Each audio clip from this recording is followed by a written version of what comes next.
Olá, seja bem-vindo ao canal Sobrevivendo a Sansarra. Bom, antes de começar o tema de hoje, eu vou pedir para você se inscreve no canal, deixa o seu like, nos segue nas nossas redes sociais. Eu sou o Thiago Pimentel. Meu nome é Júlia Rocha e hoje a gente vai abordar um assunto um tanto polêmico, que é a maçonaria. E aí, o que a gente sabe da maçonaria? A gente sabe que a maçonaria é, em tese, né? Muitos falam que é uma seita secreta e que as pessoas sentam no bode e que tem toda aquela coisa, mas então a gente veio aqui hoje abordar, desmistificar um pouco disso que falaram para você. A maçonaria não se trata de uma seita do mal, nem uma seita secreta. Na verdade, ela é uma ordem iniciática e ela aborda, na verdade, inúmeras questões das quais a gente vai falar aqui. Mas o pouco que eu sei sobre isso, o Thiago, que é o cabeça do time aqui, que vai falar sobre as peculiaridades e a profundidade da maçonaria. Então, como é que a gente fica aí nesse contexto da maçonaria ser tão polêmica, tão do mal? O que é a maçonaria na essência dela, né? Bom, a maçonaria, na verdade, ela de fato, né, é uma sociedade secreta, né? Hoje eu diria que não tão mais secreta, mas pode se falar discreta, né? Hoje se tornou uma sociedade discreta.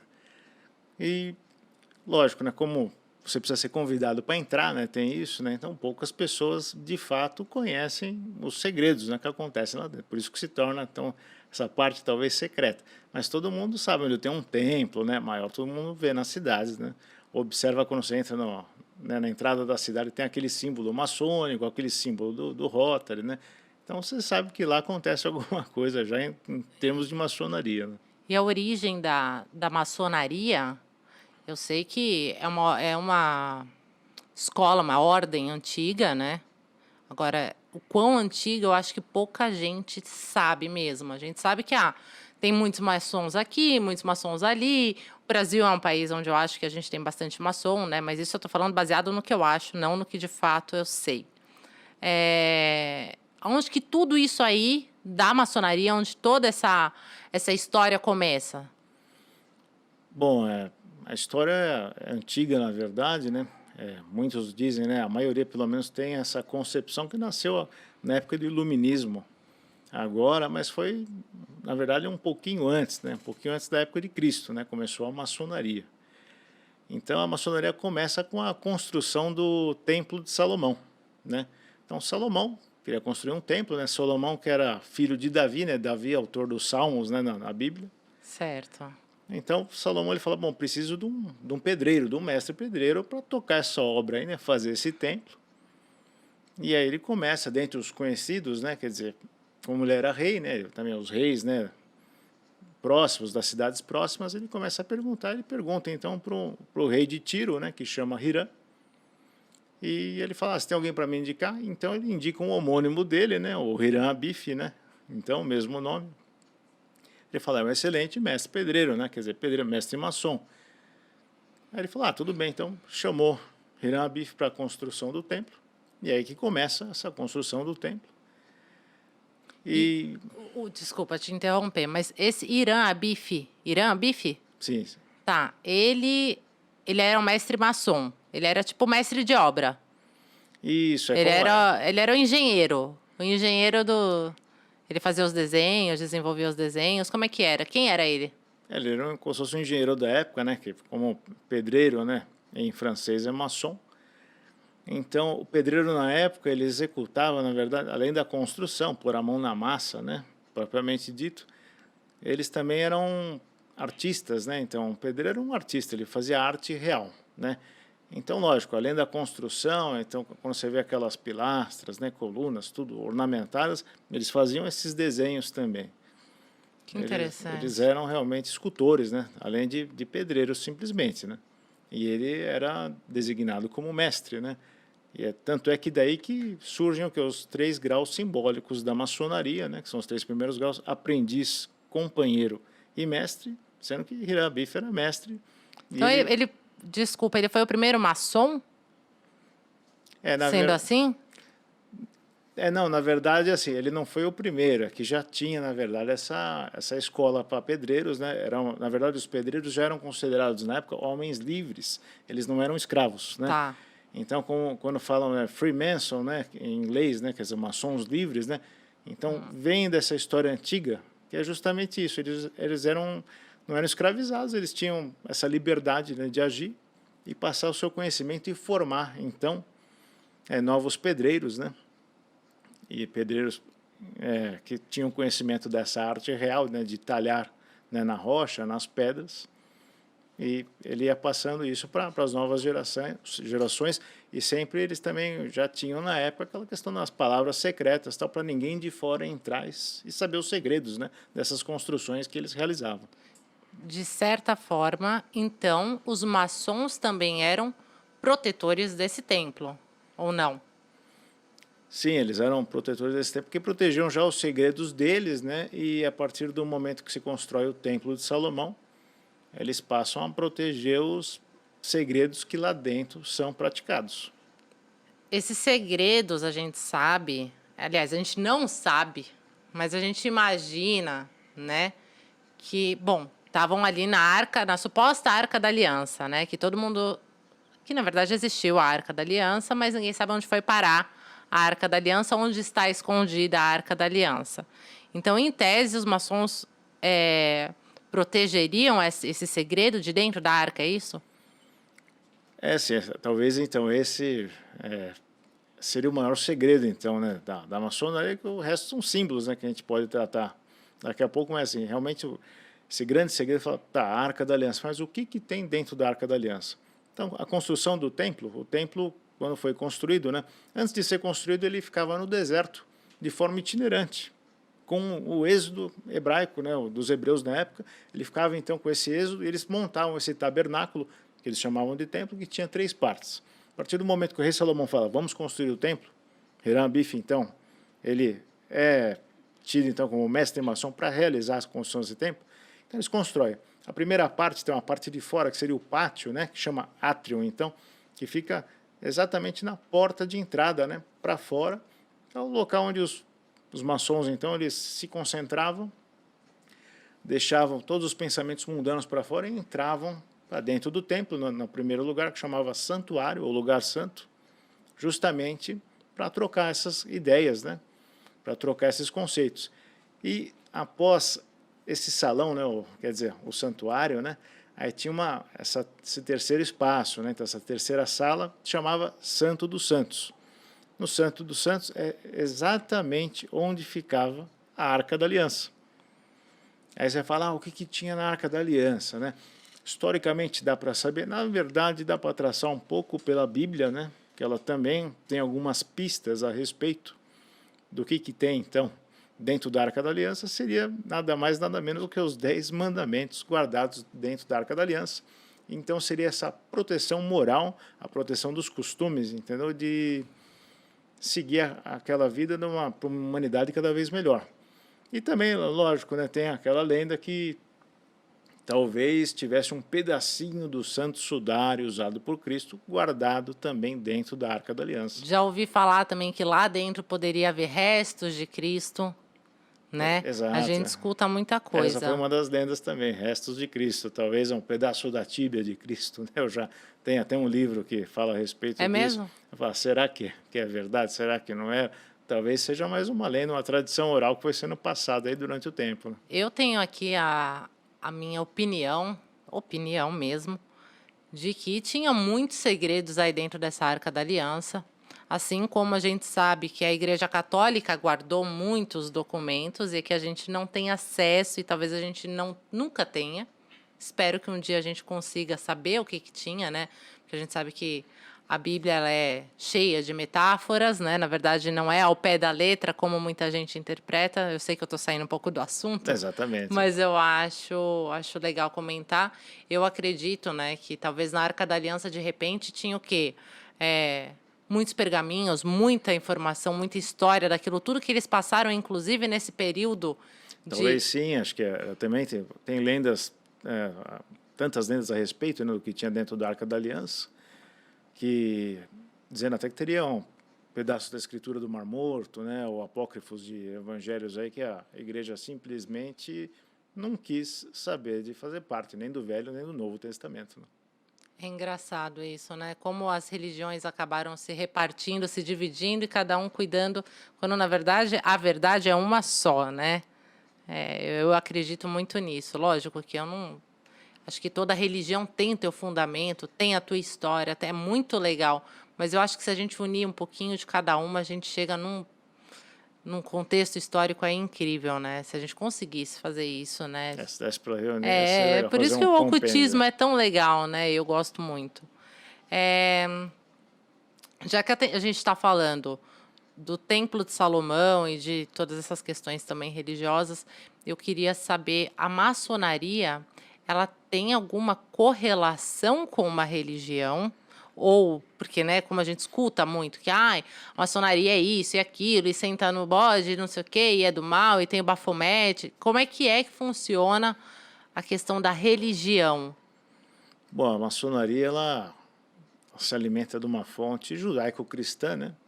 Mas é aquela coisa, antes do cristianismo, né, o catolicismo começar a existir, já existiu o judaísmo, né? E a maçonaria, então, ela traz a 99% dos seus preceitos de lá, né? E depois ela veio justamente juntando, né, outros conhecimentos esotéricos, né? Não só se alimentando dessa fonte judaica, né, de conhecimento. E uma das fontes muito importantes da antiguidade, né, a maçonaria se alimenta também muito o quê? Dos ensinamentos de Hermes Trismegisto.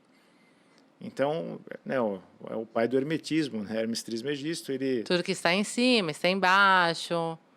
É exato, então, ele tratava justamente dessa questão da polaridade, né? Querendo dizer que o ser humano ele consegue permear várias dimensões, né? Mesmo estando aqui, né, na Terra, ele tinha essa eloquência do ocultismo muito forte com ele pregava, né, para aqueles da sua época e passava os ensinamentos para frente. Inclusive, eu gostaria muito de falar para o pessoal que está assistindo, quem não conhece ainda Hermes, que vale muito a pena, é um livrinho bem pequenininho, se você quiser se aprofundar um pouquinho, começar um pouquinho no assunto, o Caibalion. Vale muito a pena, esse livrinho é baratinho e é muito interessante para você entender quem foi, como é e como pensava Hermes. Desculpa, vamos lá Não, continuar. assim, é tão legal falar de Hermes Trismegisto, né? Quer dizer, a maçonaria ela segue muito isso. Ele era alquimista, né? Então aquela questão da alquimia mesmo, que todo mundo fala, transformar chumbo em ouro, né? Muita gente levou o pé da letra e, na verdade, transformar chumbo em ouro é nada mais, nada menos do que você mudar o seu templo interno, deixar de ser aquela pessoa arrogante, deixar de ser aquela pessoa má e se tornar um ser iluminado, né? É isso que a alquimia diz, na verdade. A alquimia é essa, a alquimia interna, a alquimia do ser humano. E aí é legal que dentro do templo maçônico, a gente tem umas coisas muito claras a respeito de Hermes Trismegisto, né? Acho que a primeira coisa que a gente pode falar de dentro do templo é o pavimento mosaico, aquele chão lá preto e branco, né, que tem dentro das lojas maçônicas. É justamente isso, ele traz a polaridade, então, né, que Hermes Trismegisto falava. Então, a cor branca, né, simbolizando a luz, a iluminação, e a cor preta, né, do pavimento mosaico, simbolizando as sombras. Inclusive, tem na carta do tarô, carta 2, sacerdotisa, em outras cartas também, esse chão que é totalmente simbólico, que é muito bonito e é muito interessante. Mas na maçonaria ele representa a polaridade. A polaridade é como no Yin Yang também, quer dizer, né, acho que são símbolos correlatos, né, que a gente tem esse conhecimento, e dentro da loja, né, quando o maçom entrava, então via aquele pavimento, ele escuta, né, do mestre, né, então que ele deve, quando entrar no templo, ele deve abandonar as sombras para entrar lá somente com a luz. Então, por isso que ele deixava, né, ele chegava no átrio lá antes de adentrar o templo, ele deixava todos os pensamentos mundanos, os problemas para fora, ali não entrava problema, ali entrava solução, ali entrava estudo, né, que os maçons estudam bastante. E, além de tudo, né, de ter esse entendimento, porque as sombras e a luz, né, parece que eu estou falando de luz e trevas, na verdade não. Na verdade, a luz seria quando um dos maçons está falando em loja, os outros estão na sombra, por quê? Ficando quietos, né? Prestando Ah, que atenção no outro irmão. interessante. Na verdade, se recolher a sombra seria isso, né? Não propriamente dizer que está nas trevas, né? Essa seria Aprender a ouvir, aprender o básico, tem né? uma Da troca. convivência de respeito, E a Hermes até troca. tem como se fosse, dessa forma, uma metáfora, uma parábola que, olhando o pavimento mosaico e você também centralizando sua visão no meio, né? Aí você está encontrando o equilíbrio, é isso. Encontrar o equilíbrio entre a luz e a sombra, né? Acho que é a primeira coisa que dá para falar que está dentro de um templo maçônico, né? Vindo dessa escola hermética, né? É exatamente o pavimento mosaico. O simbolismo na maçonaria impera, né? Essa é a verdade. São inúmeros símbolos que possui. Aí eu fico pensando, né? Eu acho, eu estudei um pouquinho, né, para a gente fazer aqui esse episódio. Eu achei muito interessante, me aprofundei um pouquinho na maçonaria, naquilo que está disponível. Obviamente, nem tudo é disponível, né? Porque os maçons ainda guardam muito dos seus rituais, né, dos seus ritos para si. Agora, tudo quanto é lugar que a gente vai, que tem um maçom, tem o esquadro e o compasso. E o G, né? E aí? O que isso quer dizer? Porque, para mim, é um compasso e um esquadro, e ponto. Então, né? Esse símbolo realmente hoje não é mais um símbolo secreto, né? Todo mundo usa, tem, como se falou, tem um adesivinho no carro, às vezes tem na mochilinha, né? Tem o broche lá, com esse símbolo, esquadro e compasso da maçonaria, com o G no meio. Na verdade, o compasso, né? Ele quer dizer o que? Com o compasso você faz em 90 graus um círculo perfeito, né? Com essa abertura ou com qualquer outro grau que você pôr no compasso. É um círculo perfeito. Então a sua vida tem que ser perfeita, tem que ser justa e perfeita. O maçom ele acredita muito nisso. Tudo tem que ser feito dessa forma. Tem que ter uma métrica para a sua vida. E o compasso é a mesma coisa. O compasso ele indica o que é a retidão. Então esse ângulo também do compasso, do esquadro, né?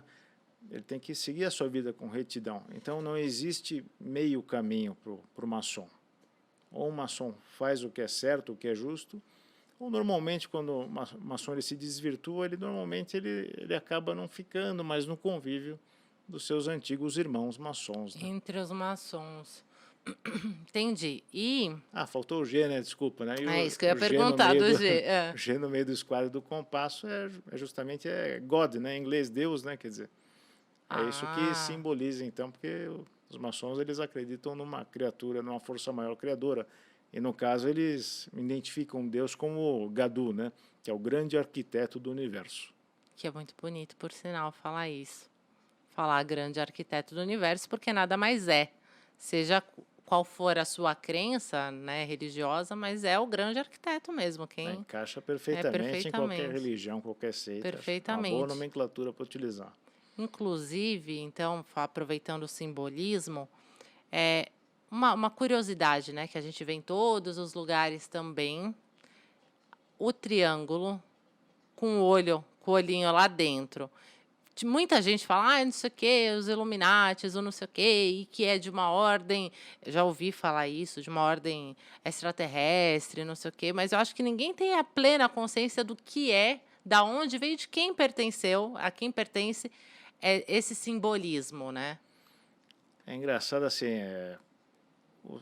esse olho é bem antigo, né? Quer dizer, ele pode ser até, você pode lembrar do olho de Horus, enfim, você pode chegar no Antigo Egito para começar a traçar, né? Qual que é a origem desse olho?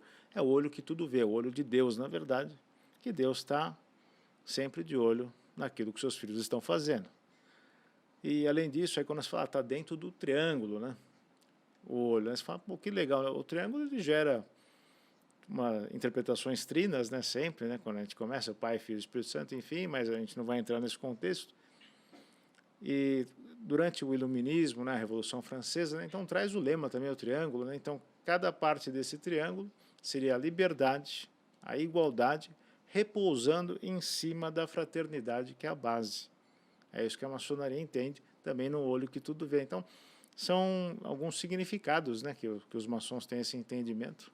Ai, que bonito. É uma forma muito bacana, né, de enxergar a vida, mas assim, às vezes fica meio feijão com arroz, né, que você fala, todo mundo vê o olho, ninguém entende, fala aquele olhão, às vezes está até mal feito o olho, né, quando a gente vê uns adesivos por aí não está legal, mas quando você chega na loja maçônica, Realmente é uma obra de arte que Que está lá estampa lá, na parede, lá em cima. Que outros símbolos que de repente a gente vê assim, no dia a dia e não saca que é da maçonaria, ou então sabe que tem alguma coisa ali, mas ninguém tem a percepção do que é e do que representa e da onde veio. É muito engraçado que tem inúmeros símbolos dentro da loja maçônica, os maçons utilizam, né? É bom, para começar, as colunas, né? Elas têm um significado, né? Aí a pessoa fala, coluna, qualquer igreja tem coluna, né? Qualquer teatro. Mas assim, justamente quando começou a construção das igrejas, começou conjuntamente a construção dos templos da maçonaria. Ah, E são os mesmos construtores, foram os maçons que construíram as igrejas. ambos. Né? Isso Entendi. também pouca gente sabe que os maçons que construíram. E eles eram detentores da arte real, por isso que tem inúmeras formas de construir uma coluna. Por quê? Porque cada uma vem de uma cultura. Então tem as colunas jônicas, né? As colunas romanas, coluna coríntia. Então tem uma infinidade de colunas, cada uma de uma cultura, e cada uma utilizada, na verdade, para um determinado tipo de templo também. E além disso, quando você entra na loja maçônica, isso está em qualquer capa de livro, né? Sobre a maçonaria, você vai encontrar duas colunas, escrito J e B, né? Não vou entrar, né, em pormenores do que significa o J e B, né? Não posso. Aí é uma coisa secreta. Talvez é um livro até hoje deve ter escrito, sem dúvida alguma. Mas tem aquelas colunas, então ele está adentrando, como se fosse um portal. Começa daí. Então tem essa a questão de simbolizar um portal. Você está entrando no lugar santo, né? Como eu disse, o templo se divide, né? E além disso, ele tem uma abóboda, né, o que sustenta, né, em cima, né, tem um globo terrestre, né, normalmente em cima, né, dessa coluna, simbolizando que essas colunas, na verdade, que se a gente fazer um parelho, né, com a cabala também, a cabala, né, na árvore da vida são 3 colunas.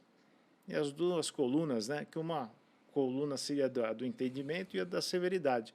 Essas duas colunas, né, quer dizer, da temperança, né, e também na parte mais áspera, mais dura, é justamente os opostos. Então, os opostos sustentam o mundo, né? Então, quer dizer, aquele globo terrestre. E eu, embaixo, assim, até do globo, às vezes você vê umas romãs também, se fala que é uma simbologia maçônica, né? As romãs, porque você abre uma romã, então tem as sementes da romã, estão bem juntinhas, parece um maracujá também, né?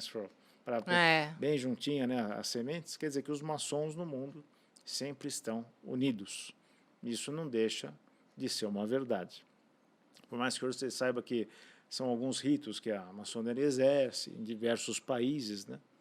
Países que têm mais, né, influência maçônica, mas isso tem justamente esse significado. Aí você vai adentrando o templo, isso também está, qualquer documentário até do Netflix hoje você pode ver, não estou falando nenhum segredo que está tão escondido, mas ninguém sabe o que representa. Aí tem 6 colunas de um lado. Era isso que eu queria perguntar. E 6 colunas do outro. Aí Tá. você fala, o que quer dizer essas 12 colunas? Então, representando os signos do zodíaco. A gente vai entrando nessa parte esotérica da maçonaria. Totalmente esotérico. Tá. E assim, agora, só uma curiosidade, a gente já volta para esse assunto. Mas então tá. Então, se tem correlação com o signo, quem está lá dentro da maçonaria? Eu sei que aprende muita coisa, estuda muita coisa, eu sei que não se trata só de segredos.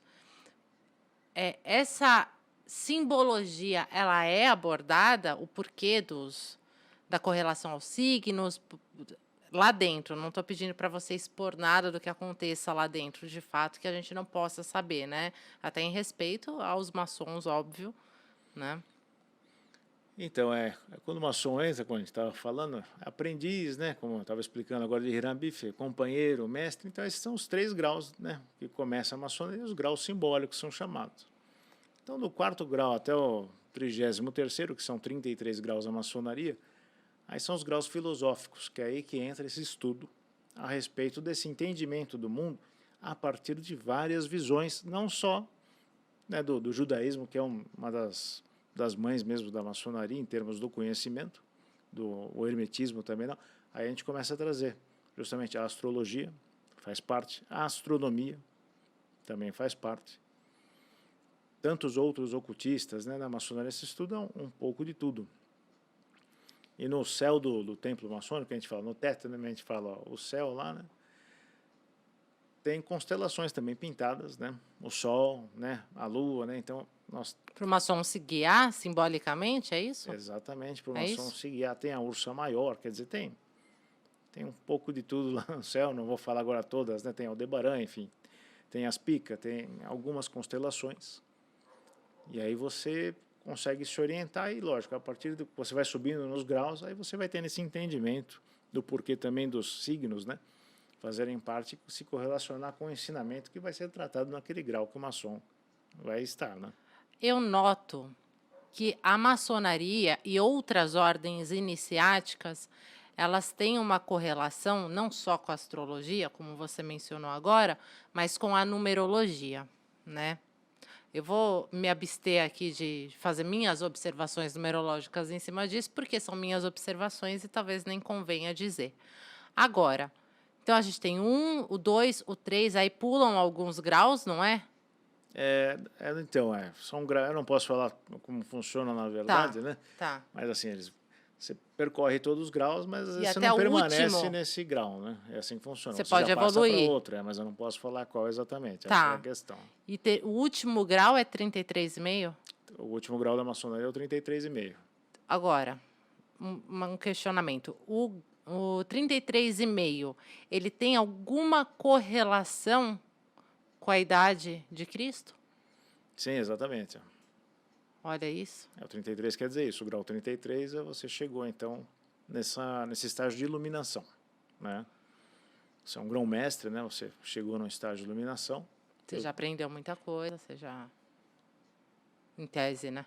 E o 33,5, acho que daria para fazer algumas interpretações, talvez. 33,5 no caso, numerologicamente, seria interessante, que também leva para esse canal aí da iluminação, né? Que a gente acaba no 2, no 11, né? Que é a conexão divina, que vai para o 2, que também lembra a gente realmente essa conexão com o divino, né? A ascensão espiritual, ou... Então, levando em consideração isso, né, do 33,5 ao 11 que você mencionou agora, é legal que na maçonaria tem uma imagem, né, que chama a escada de Jacó. Escada de Jacó. É uma É, imagem?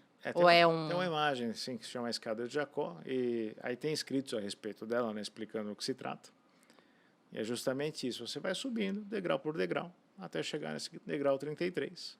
E você atingiu o quê? Você atingiu o céu, né? Mais ou menos essa metáfora usada na imagem, né? Entendi. Você atingiu a iluminação, você já é detentor de um conhecimento vasto, né, a respeito de tudo aquilo que implica, né, o homem evoluir, né? Você deixou de ser aquela criatura mundana, você se importa com o próximo, você se importa com o coletivo, você deixa de pensar somente no seu ego e você alcançou o último degrau da escada de Jacó. Olha isso. E, bom,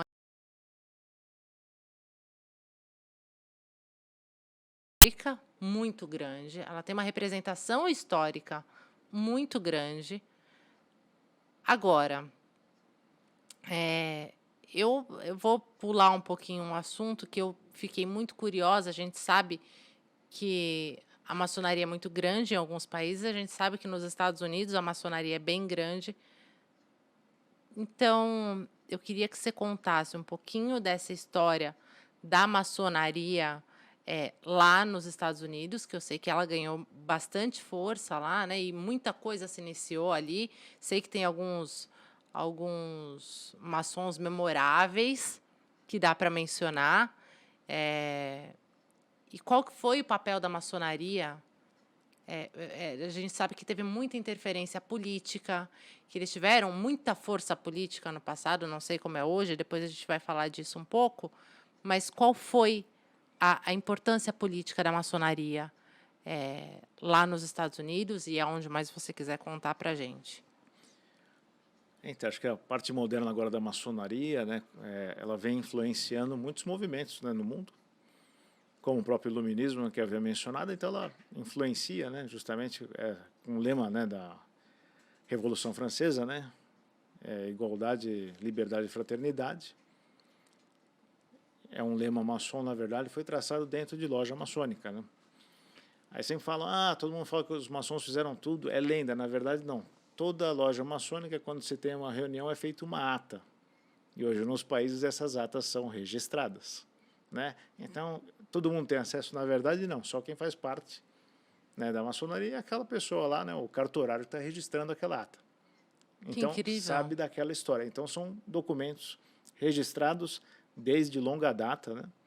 Por isso que a gente consegue... É documentado, não é no boca a boca. É documentado. Essa parte moderna, né? Digo parte moderna por quê? Porque é quando surgiu a primeira grande loja. Então, na Inglaterra, em 1717... Caramba. Aí surgiu a primeira oficialmente, grande loja. A primeira grande loja, 1717. Isso, aí foi uma coisa oficial agora. Não é mais aquela coisa antiga, o pedreiro, né, que é maçom, né, que significa maçom. Então, aí a Inglaterra reuniu 4 grandes lojas, né, que eles tinham lá. Por isso chama Grande Loja Unida da Inglaterra, porque foi a reunião de 4 lojas em 1717. Porque eles já vinham querendo o quê? Os maçons que se juntaram já tinham essas lojas antes da abertura da grande loja, em 1717. O movimento para a Revolução Industrial. Eles queriam, os burgueses, um livre comércio, que, na verdade, a monarquia não deixava. Tanto é que, com a maçonaria na Inglaterra, e aí que se forjou, vamos dizer assim, né, e foi conversado também com a monarquia para falar, olha, vocês continuam sendo monarcas, não tem problema, mas nós vamos abrir um parlamento para tomar conta do país. E então, a atitude de abrir um parlamento, dar início a um parlamento, veio daí dos maçons. Veio moldado dentro de loja maçônica. Essa conversa foi dentro de loja maçônica.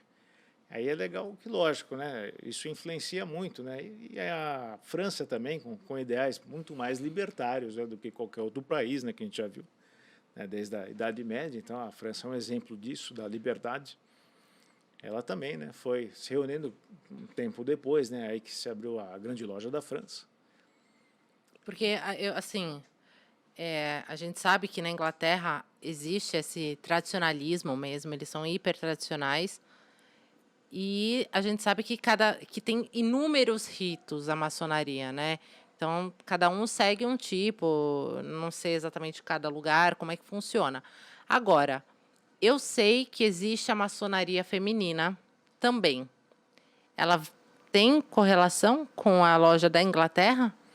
Ela é relacionada a qual? Então, na verdade, a loja da Inglaterra ela ainda não aceita, né, as mulheres na maçonaria, porque, infelizmente, vem de uma Constituição de Anderson, né?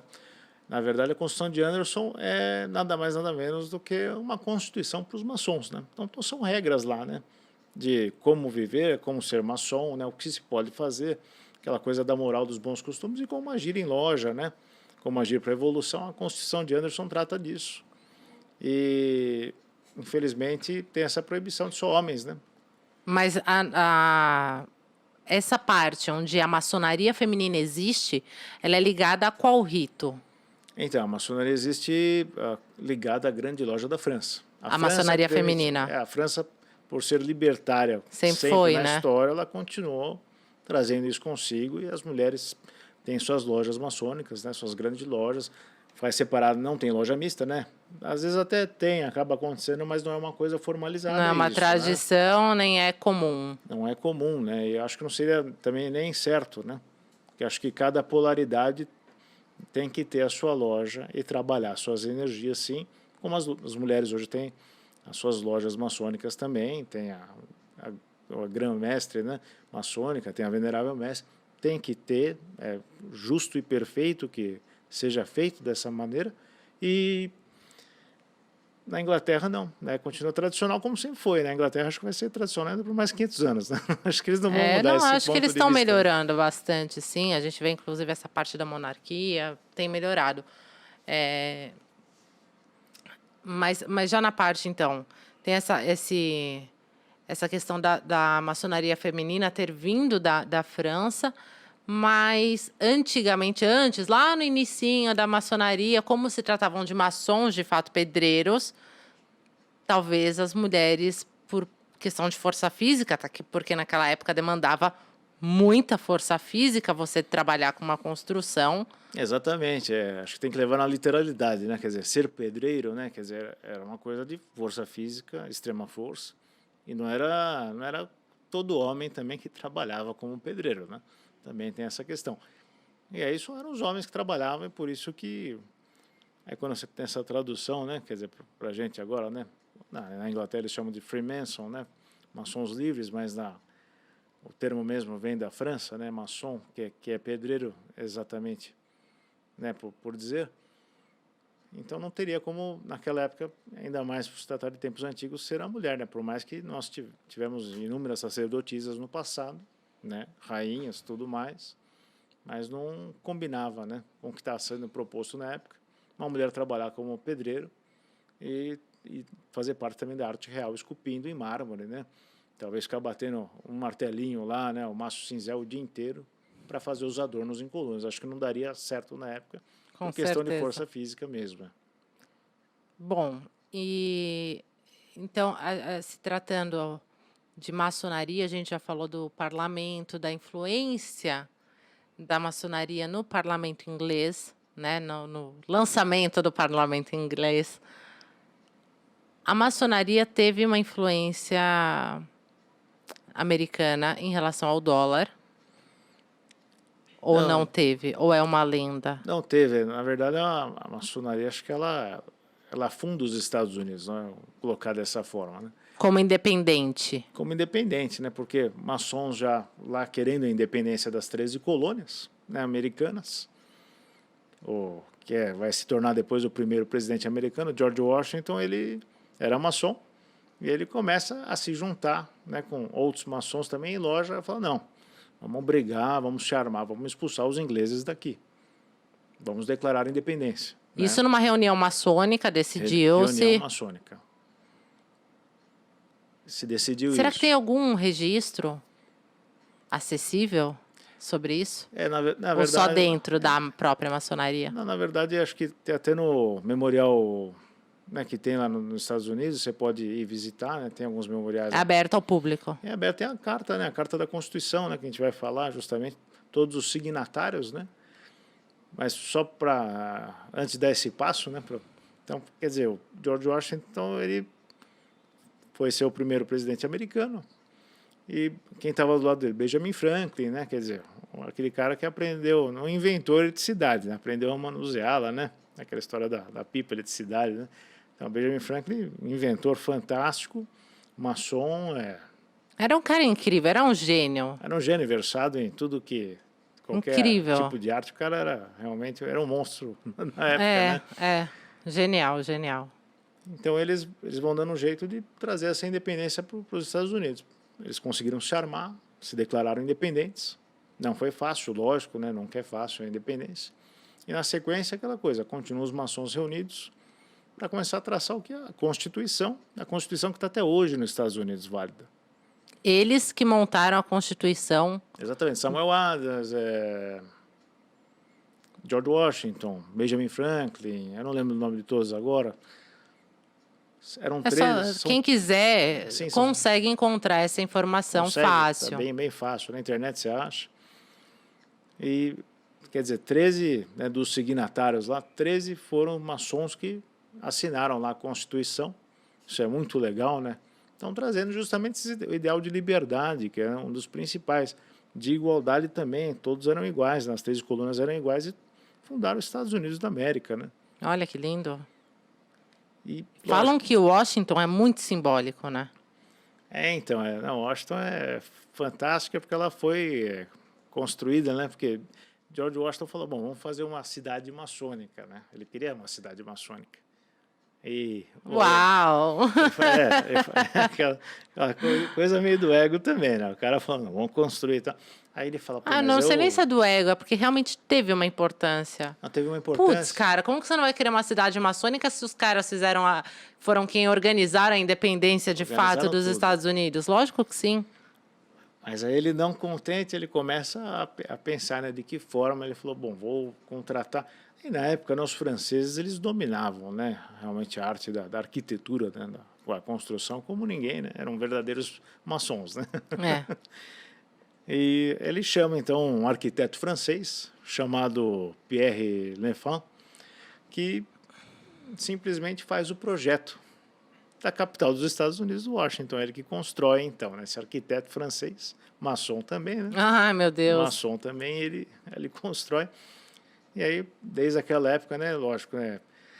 Dentre os traçados da rua, hoje ainda, de cima você consegue perceber a vista aérea, né? Os desenhos. Os desenhos do esquadro e compasso, né? E outras formas que foram sendo juntadas, né?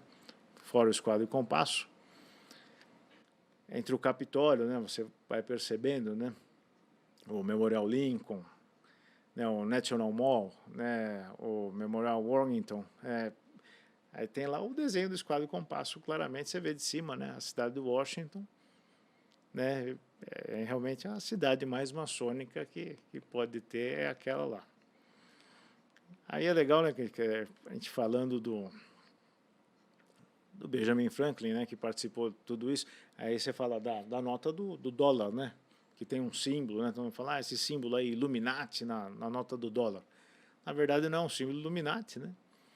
Foi criado um comitê, né, o comitê do Great Seal, né, do Grande Selo, para fazer justamente 2 selos para colocar na nota de dólar americana. Quer dizer, país independente agora, né, Constituição feita, foi montado o comitê, né, Benjamin Franklin fazendo parte desse comitê, né, figura realmente memorável da história americana.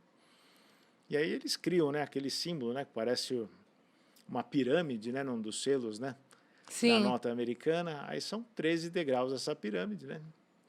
Primeiro degrau lá, a data da independência americana, 13 degraus, significando as 13 colônias americanas, e em cima o olho da providência, o olho que tudo vê, né? Aí está o olho lá, maçônico, né? Flutuando, né? Aí você fala, mas aí a pirâmide parece inacabada, porque eles falaram que justamente na época, né, que estava ainda em construção aquele país, né? E de fato, né, o tamanho que os Estados Unidos ficou, ainda estava em construção, eles sabiam exatamente o que eles estavam fazendo. Tá, então, qual outro selo que tem além desse? Tem mais algum selo que a gente conhece? É isso e é ou tem mais algum mistério aí que a gente não tem plena consciência? Então, fora foram criados 2 selos, né, então, para a nota de dólar americano, além desse selo dessa pirâmide inacabada, né, só tinha 13 degraus, né, que era 13 colônias na época, e depois aumentou o número dos estados americanos. Aí eles fizeram um selo também com uma águia, né, e a águia, ela tem algumas simbologias, mas não são simbologias maçônicas, mas sim para o povo americano. E até no pé da águia tem lá 13 flechas, né? Simbolizando também aquela coisa, estamos armados, as 13 colônias, né? Prontas para continuar o seu desenvolvimento e o aumento dos Estados Unidos, como aconteceu, né, posteriormente. E a curiosidade é tão interessante, você fala, como foi tratado, né, sempre por maçons, nessa questão até do comitê, né, do Great Seal, né, para a nota americana. Uhum. Aí você fala, na nota de $100, está Benjamin Franklin lá estampado na nota e nunca foi Nunca foi presidente.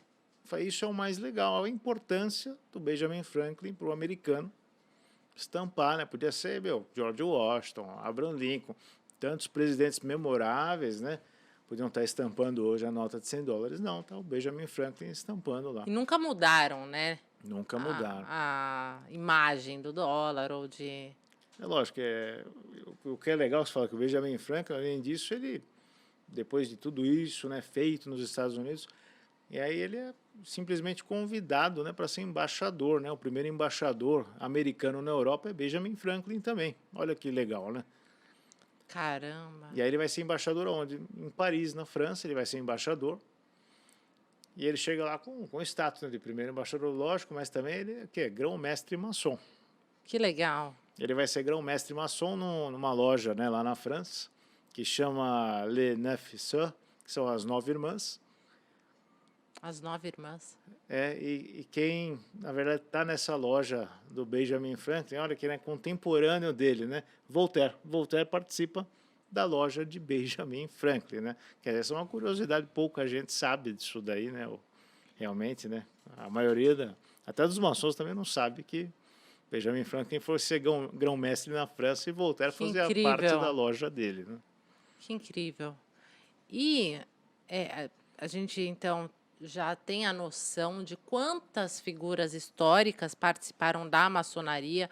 A gente já sabe, de fato, o papel da maçonaria, historicamente dizendo. A gente já sabe que não se trata simplesmente de uma superstição ou de um ritual do mal. A gente já sabe que é muito mais profundo, né, essa ordem secreta, que hoje não é mais secreta. E eu tenho a plena consciência, assim, de que no Brasil a gente tem presente, sim, a maçonaria. A maçonaria, ela tem o seu papel no Brasil, mas eu acho que não está claro para os brasileiros, até porque a gente é um país extremamente novo, nossa história é muito recente. Quem são os maçons conhecidos, né, que a gente tem a ciência hoje, e que influência que eles tiveram, então, na construção? Porque se tiveram uma importância tão grande nos Estados Unidos, não é possível que aqui a gente tenha maçons, mas eles também não tenham tido a sua importância histórica como tiveram nos Estados Unidos. E se tiveram, quem são esses caras que a gente não ouve falar? Quem eu sei que todo mundo meio que fala é que o Temer é um maçom. E é isso, é o que eu sei, que o Temer é maçom. De resto, a gente não sabe quem é maçom e o que realizaram esses maçons, se é que a gente tem algum famoso aí. O Temer me parece que é maçom, não posso falar a ordem que ele faz parte, né? O Grande Oriente que ele faz parte, mas, na verdade, tiveram outros maçons assim, mais significativos aí na história do Brasil, né? E, bom, o Brasil começa com a sua independência, né? Parece sempre loucura falar dessa forma, mas tudo tá em ata, né? Está em ata registrado, né? Só os maçons têm acesso e realmente o cartório, né, que foi registrado, são livros antiquíssimos, né?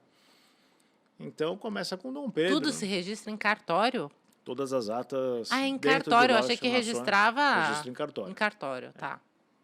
E lógico, como é um documento. Ninguém pode ter acesso. Não, realmente fica guardado, ninguém tem acesso. É isso Tem que um eu queria sigilo, saber, já ia amanhã lá no que nem um cartório. documento seu lá, né? Está naquele livro, aquele documento seu, mesmo antigo de família, ninguém tem acesso, né? Entendi. Tem um certo sigilo, dependendo do documento. Se for um documento próprio, tudo bem, mas se for qualquer outro tipo de documento, que nem uma ata, né? Dependendo do que for, né? Do tipo de associação que é, você não tem como ter esse alcance. Bom, na verdade, a maçonaria do Brasil, então, começa com Dom Pedro I.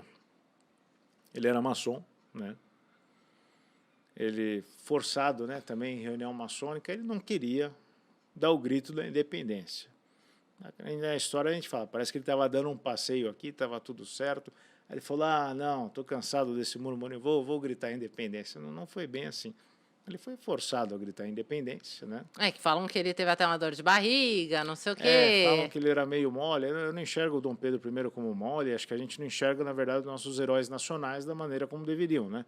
Isso tem um problema grave para mim, porque a gente não tem heróis nacionais, né? No Brasil. A gente não tem, só os esportistas. Normalmente, assim, o esportista é herói nacional.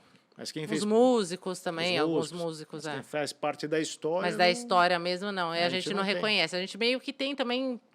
A gente criou um ranço um pouco, talvez, desse lado, né? Ele não sabe o que ele fez de bom, às vezes, aquela pessoa fez de bom, né, para a sociedade. E o cara era maçom. Dom Pedro I era maçom, fundador do Grande Oriente do Brasil, o GOB hoje, a maior ordem aqui do Brasil, né? E até hoje essa ordem existe a maior aqui do Brasil, funciona. O GOB, funciona. E ele, cercado lá, né, como tem no quadro de Pedro Américo, que agora na reabertura no Museu do Ipiranga dá lá para todo mundo visitar, né? Foi restaurado o quadro. Tem os Dragões da Independência, né? Perto lá do Quem de Dom são Pedro. os Dragões da Independência? Os Dragões da Independência hoje fazem a guarda lá no Planalto, né? No Palácio do Planalto estão lá os Dragões da Independência, né? No Senado, né? Quando eu era criança falava Dragões da Independência, eu pensava cada coisa maluca. Aí os Dragões da Independência eram maçons também, né? E forçando Dom Pedro grita, tem que gritar independência. E de fato, foi assim que aconteceu. Ele gritou. Os dragões e os maçons fizeram a pressão para que fosse... eram maçons. Os dragões eram maçons também. E aí eles gritam a independência aqui do Brasil e aí Às vezes cutucaram Dom Pedro, fizeram, Cutucaram. obrigaram ele a vai pedir a ser independência. necessário uma pressão europeia tremenda aqui para a gente não se emancipar. Era Né? tudo ou nada, Portugal né? também não queria, ninguém Não, queria ninguém que o Brasil queria. se emancipasse. Lógico. Todo mundo queria, porque, lógico, Portugal não estava tomando conta direito, né? Então vinham os espanhóis, vinha holandês, vinha todo mundo tomar conta aqui. E aí os portugueses sempre tentando expulsar, era difícil. Tá. Ainda bem que gritamos independência, né? E deu certo. E esse movimento maçônico continua, né? Aqui no Brasil. E aí vai sendo... E o primeiro presidente, então, do Brasil... Antes disso, Quem- antes disso, a gente tem a Lei Áurea, né? A assinatura da Lei Áurea, é Princesa verdade. Isabel e tal, né? Mas foi dentro de loja maçônica traçado também para emancipar, né, todo mundo, né, da escravatura. E isso foi ótimo, é um movimento, né, contra o escravagismo fantástico, também conversado dentro de loja maçônica. Não maçons também queriam a mesma coisa, óbvio. Quem quer o bem, independente do que está fazendo, do que participa. Porém, os maçons, eles realmente estavam um passinho na frente, né, eles estavam tentando de articular isso daí para o Brasil realmente evoluir como um país, né, que já estava Que acontecendo. merecia ser, né? Não, era um país ainda em meio império, né? A gente tinha um imperador, mas aí a gente já vem para um outro movimento que para a República, né? A República foi a mesma coisa, tratado dentro de loja maçônica, né? Para o Brasil virar uma república. Aí o nosso primeiro presidente maçom também, que é o Deodoro da Fonseca. Então, o Deodoro da Fonseca, ele, de certa forma, ele dá uma tranquilizada na época. O pessoal acha que ele era realmente de luta, tal. De fato, né? Ele lutou, ele tentou organizar a política, que estava uma bagunça aqui. Muitos movimentos insurgentes, né, aconteciam naquele período no Brasil. Mas o Deodoro, ele foi, acho que, peça fundamental. E depois de Deodoro vieram aí outros, né, 12 presidentes da República maçons também. 12 presidentes da República Maçom. Aí Esses você- dois últimos que a gente teve, dois, sem contar com a Dilma, são maçons? Não, por mais que eles vão em lojas maçônicas... Aqui é uma curiosidade em off mesmo, minha. Às vezes são convidados, né, para falar alguma coisa, né? Falar até para os maçons que eles vão fazer alguma coisa, mas não são maçons, não, são convidados, né? Convidados. A ordem, ou seja, a loja, chama... Chama para ele dar um esclarecimento, falar o que ele vai fazer de bom para o país, né? Para ver se a maçonaria se interessa, se são os mesmos ideais partilhados, para ver se apoia ou não a candidatura. Não quer dizer que o cara foi, que a maçonaria apoia, ou porque está correlacionada, de repente você chama uma pessoa... Ah, não, sempre vira aquela história, é uma conspiração, né? Sempre aquela história conspiratória. Muita gente aproveita disso para fazer vídeos malucos, né? Falar um monte de bobagem a respeito. Porque eu já vi vídeos onde vão médicos na maçonaria fazer palestras, onde vai... Enfim, tem muitos tipos de palestras que... Exato. abertas aos maçons e algumas vezes às famílias dos maçons. Isso procede, será? Sim, tem essas reuniões abertas, sim, são chamadas pessoas de conhecimento elevado em determinada área, né, justamente para passar aquilo de bom, né, para os maçons Para aprenderem passar cultura, também. para passar informação, não é cultura. necessariamente uma aliança. Exatamente. Tá. E acho que as coisas acabam se confundindo. E dentre todos esses presidentes que foram maçons, acho que até quem quiser entrar, vou dar uma dica legal, entrar no site do GOB, né, que é o Grande Oriente do Brasil, tem lá uns presidentes maçons, que é muito legal. Aí você vê que nenhum deles tem um perfil de ditador, nenhum deles participou dessa época que nós tivemos aí da ditadura, nenhum deles era maçom, nenhum que esteve na ditadura era presidente maçom.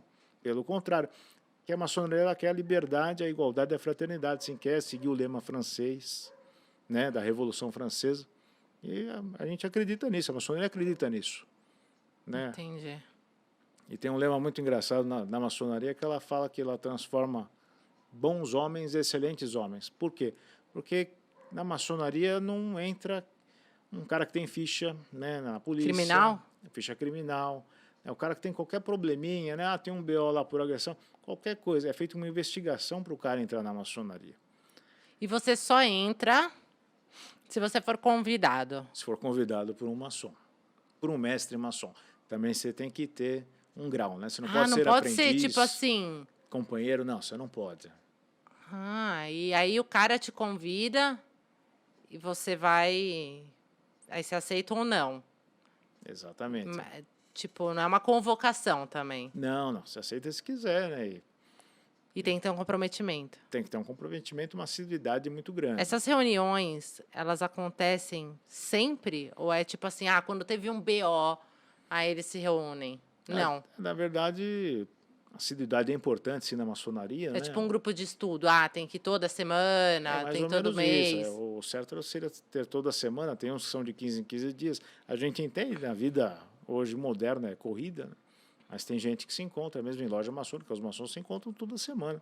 Estudam livros e livros a fio, tratam dos assuntos, né, que estão acontecendo agora com a sociedade. E, além disso, é um dos maiores movimentos de filantropia no mundo é a maçonaria. Antes da gente entrar na filantropia, é verdade que os maçons só, por exemplo, só compram entre si, só se ajudam muito? Rola esse negócio de um se ajuda, um levanta o outro, um estende a mão para o outro, ou morreu isso? Não, ainda acontece, sim, lógico, né? Você também é aquela coisa, aquele maçom que quer que alguma coisa seja comprada, ele tem que vender um bom produto, né? Hoje ninguém é bobo, né? Não é só porque é maçom também, o cara vai comprar. Então não vai ficar só nessa ajuda, né? Toma lá da cá, não vai funcionar dessa maneira. E hoje, o papel. Então tá, a gente teve todo esse período onde a maçonaria foi importante politicamente, foi importante historicamente, hoje. Agora, hoje, que a gente já sabe que a gente tem aí a democracia muito bem solidificada, assim esperamos, que a gente já tem a história muito bem construída, lógico, a gente ainda tem que construir mais, mas a gente sabe que a influência maçônica já não é tão, nesse sentido, tão profunda como era anteriormente, como foi historicamente. Hoje, qual é o papel da maçonaria na sociedade? Acho que o papel da maçonaria na sociedade ele se perde um pouco hoje, porque ser maçom virou demodê, não está na moda. Por quê? Porque o maçom ele não compactua normalmente com quem está fazendo algo errado. Você não vê um pilantra sendo maçom. Isso não tem. Isso quando começa já, quando o cara entrar, o cara já não pode estar traçando um caminho errado. Então funciona Não, a dessa gente maneira. sabe que às vezes, né, sai um ou outro, acaba dando errado, e às vezes E aí, demoram para perceber, mas pode acontecer, sim. Esse daí normalmente esse é maçom expulso. não vai mais participar. Acho que nem expulso, uma palavra feia. Talvez não participar mais, né? Acho que não tem nem... Não tem clima. Não tem clima mesmo, né? Porque acho que é uma outra vibe, vamos colocar dessa maneira, né? O que se estuda, essa ajuda de filantropia que, né, exercem, principalmente aqui no Brasil, a gente vê muito. São tantos hospitais, tantas creches, né? Então, a maçonaria ajuda, faz esse papel de ajudar, de olhar o outro, de auxiliar as entidades, ou apoiam entidades, ou tem entidades, é isso? Exatamente. Hoje é um trabalho muito mais social. É um trabalho muito mais social. Entendi. Até para a parte educacional também, né? E aí aquelas, vamos dizer assim, também outros órgãos de ajuda, né? Outras ONGs também que acabaram nascendo. A Cruz Vermelha nasceu da maçonaria, né? Sério Então, isso? a Cruz Vermelha nasce da maçonaria também e todo O mundo, Rotary. tudo O que é de Rotary ajuda. tem O Rotary também ele tem uma proximidade muito grande com a maçonaria. São entidades co-irmãs também. Tá. Aí você vê, só promovem o que é ajuda social. O Rotary, principalmente na educação, né? Incrível como o Rotary ajuda na educação de municípios pequenos pelo Brasil, né? Onde eles têm espaço também, que às vezes o prefeito não quer.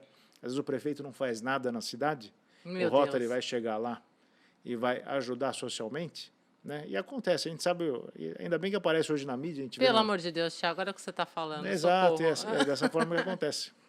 Tá. Aí você fala, não só aqui no Brasil, na América Latina inteira também nós temos lojas maçônicas aqui, não é só no Brasil, né? Na Argentina, Argentina também tem muitas lojas maçônicas, tem a grande loja da Argentina. Quando eu percebo assim, então, a gente está falando, eu acho que rola também uma romantização, ao mesmo tempo que existe a demonização da maçonaria, existe a romantização da maçonaria, onde eu acredito que as pessoas acham que, eu quero virar maçom, eu vou virar maçom, glamoriza um pouco essa questão da maçonaria. Mas, na verdade, você precisa ter uma assiduidade, Você precisa frequentar a maçonaria, você precisa fazer presença na maçonaria, tá lá no dia que for, né? Não sei quando que é, enfim. Você tem que se dedicar, você tem que contribuir, seja com o seu trabalho, seja com o financeiro, seja arrecadando, seja como for, né? Então é um papel muito mais profundo do que a gente imagina hoje em dia a maçonaria. Ah, sim, na verdade é você participar, né, do terceiro setor ativamente, né? Você vai estar se doando o tempo inteiro, mesmo se não tiver dinheiro, né? Anteriormente, realmente, era só pessoas ricas que entravam na maçonaria. Normalmente era assim, a elite, né? A burguesia, né, que entrava na maçonaria. Depois não, pessoas que não têm tanto dinheiro, mas têm o seu trabalho, né? São pessoas mais humildes no Seu sentido papel na financeiro, né? sociedade. Mas estão lá, estão ajudando, ajudam até financeiramente com um pouco que podem, né? Para ajudar aqueles menos afortunados, né? E esse é um trabalho fantástico. E isso acontece em outros países também. Como eu estava falando da Argentina, a Argentina também tem lojas maçônicas. O gozado da Argentina tem uma peculiaridade muito interessante, que nem Washington nos Estados Unidos, a cidade da prata nos Estados Unidos, da Argentina, perdão. Ah, Ela é toda desenhada também mentira. maçonicamente. Então, a Argentina é o Eu não segundo, acredito, nunca segundo soube país no disso. mundo que tem então essa peculiaridade de ser uma cidade toda desenhada para ser uma cidade maçônica, né? Que interessante. E tem os templos lá, sim, e até em Buenos Aires, na Argentina, né? Muito tempo. Mas que não são abertos para visitação, como são em Washington, provavelmente. Não são abertos para Se eu visitação. quiser visitar uma loja aqui no Brasil, aqui, sei lá, em São Paulo, Você não vai conseguir. isso que eu queria saber. Não posso chegar lá, bater na porta e falar, oi, tudo bem? Quero... Até para a Inglaterra hoje você consegue visitar, tem as visitações, eles tornaram até para aproximar talvez um pouco mais o público, né, de tão tradicionais que eram lá na Inglaterra. Aí, Cara, mas na Inglaterra, então talvez nos Estados Unidos a gente consegue entrar. Aqui no Brasil não, é tipo super restrito. Não Super posso restrito. bater lá. É engraçado que até nos Estados Unidos, outra curiosidade vale a pena falar agora também, que dentre as regras, né, antes de ser maçom, os negros não eram aceitos em loja maçônica, né? Até 1800, né, e tanto infelizmente era isso, né? E nos Estados Unidos hoje tem uma grande ordem só de homens negros, né? A maçonaria é muito forte nos Estados Unidos, muito presente. Então, provavelmente, presumo eu, que eles ainda agem de maneira política, por ser uma loja somente de homens negros, possivelmente. Principalmente em defesa dos direitos civis, que era para a maçonaria ter feito lá atrás e talvez não fez o seu papel, porque tudo tinha entrado de bom, menos isso que era a questão racial. Uma pena, né? Depois entrou com o tempo. E aí eles têm uma loja fortíssima, né? Não vou falar o nome aí, fica para quem quiser buscar na internet. Realmente, isso é um exemplo, né, vivo do que essa luta americana pelos direitos raciais chegou, né? Chegou até numa grande loja maçônica só de homens negros, que faz o seu papel na sociedade muito bem. Quando a gente está falando da Argentina, né? A Argentina, além de ter a Cidade da Prata, né, que é desenhada, né, de forma maçônica, que nem Washington, né, as ruas, né, tudo mais. Aí se fala em Buenos Aires, muito tempo uma loja ela se reunia no Teatro Municipal de Buenos Aires, que é um prédio lindo, né? Então tinham reuniões lá no Teatro Municipal, né? Isso aconteceu em vários países da Europa também, né? Sempre se reunindo, sempre tinha uma sala secreta, às vezes, né? Ou num teatro, né? Ou num museu, sempre tinha uma sala secreta que os maçons faziam reunião, né? Então sempre teve esses mistérios aí. E hoje a maçonaria está presente em quase todos os países do mundo, né? Exceção muito do mundo árabe, né? Que não aceita, né? Mas tem loja na China, tem loja no Japão, tem loja na Rússia, tem loja em tudo que é lugar, é impressionante. Né? Tem muito maçom por aí. Hoje, se tem uma contagem talvez de 7 milhões, né, e meio de maçons no muita mundo, gente. eu acho que é um pouquinho mais, né? Porque eu acho que tem muitas lojas independentes também fazendo bem. Às vezes não está vinculado a uma grande Loja. uma grande loja, mas eles estão fazendo um bom trabalho. Isso é o mais importante, né? Fazer o certo não precisa estar vinculado a nenhum lugar. Entendi. Eu achei muito esclarecedor tudo isso. Eu acho que foi importante desmistificar muita coisa do que a gente ouve. A nossa decisão de ter fazer esse episódio com esse tema Eu acho que pode ajudar a enxergar a maçonaria com outros olhos, entender o que é a maçonaria na essência, né? Que não é a brincadeirinha e que não é demonizar nem romantizar, é enxergar como outras ordens iniciáticas. A gente tem aí a Eubiose, a gente tem a Rosa Cruz, todas elas têm seu papel filosófico. A maçonaria, um papel político, teve e hoje acho que muito menor, mas em suma, eu acho que foi importante trazer toda essa informação. Esse é o crânio aqui mesmo do grupo, muita informação nessa cabecinha, porque, olha, eu acho que a gente não tem noção do que representa, do que representou e do que significa essa ordem hoje. É lógico que às vezes a gente escuta ainda, infelizmente, fala, o maçom me enganou, prometeu que eu ia entrar, pegou dinheiro, né? Meu dinheiro não consegui entrar na ordem. É aquela coisa, né? Ele é humano como qualquer outro, infelizmente, né? Tem aqueles bons e maus. E quando em loja for descoberto que aquele maçom está fazendo algo errado, tenha certeza que ele não vai mais participar. Então, o Isso ideal é que o cara que foi convidado sempre cheque, né? Quem o convidou. Às vezes fica meio difícil, né? Como a iniciação é uma coisa muito secreta, Tá. fica muito complicado, né, para a pessoa que está sendo convidada, né? Mas, assim, hoje as grandes lojas, principalmente, vêm fazendo esse trabalho já mostrando quem são, né? Então, no convite tem até lá o CNPJ, já é muito importante, porque toda loja tem CNPJ. Consultar, Não é ir uma coisa atrás. secreta. Então, tem o CNPJ com uma entidade, né, sem fins lucrativos, né, que é isso que a maçonaria é. Então, todas são registradas dessa forma, é importante dizer. Tá. Com fins de filantropia, então ela é registrada dessa forma. É registrada na Receita Federal, ela tem que ser registrada também na promotoria do Estado, justamente para prestar contas. É uma coisa muito séria, muito certa, e acho que vale a pena frisar isso daí. Então, para finalizar, a gente já chegou aqui no ponto de conclusão desse episódio que eu achei fantástico. A maçonaria para você, ela é o quê? O que ela representa para você? O que ela significa? Qual a importância para você, a sua visão sobre a maçonaria? Agora é você mesmo.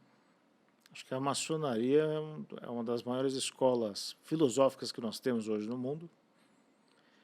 E, além disso, uma das maiores escolas também de filantropia, né? Que você aprende a se doar, né? Como eu já participei da maçonaria, posso falar, eu aprendi a me doar lá, é muito importante, e de outras ordens também que eu já fiz parte, né? Então, acho que a maçonaria ela tem um valor relevante para a sociedade ainda. Tem uma importância na sociedade. Que bonito, que bonito. É, muito bom. Bom, eu acho que esse episódio, como eu disse, foi fantástico. Acho que esclareceu para muitos, acho que esclareceu para quem está em casa. Acho que daqui para frente a gente pode trazer mais informações. Se vocês gostaram desse vídeo, compartilhem, dê seu like, participem das nossas redes sociais. Acho que lógico, vocês sempre vão ser muito bem-vindos. Espero que a gente consiga atender a demanda de vocês e trazer temas aí importantes e relevantes para vocês, para contribuir com a história de vocês.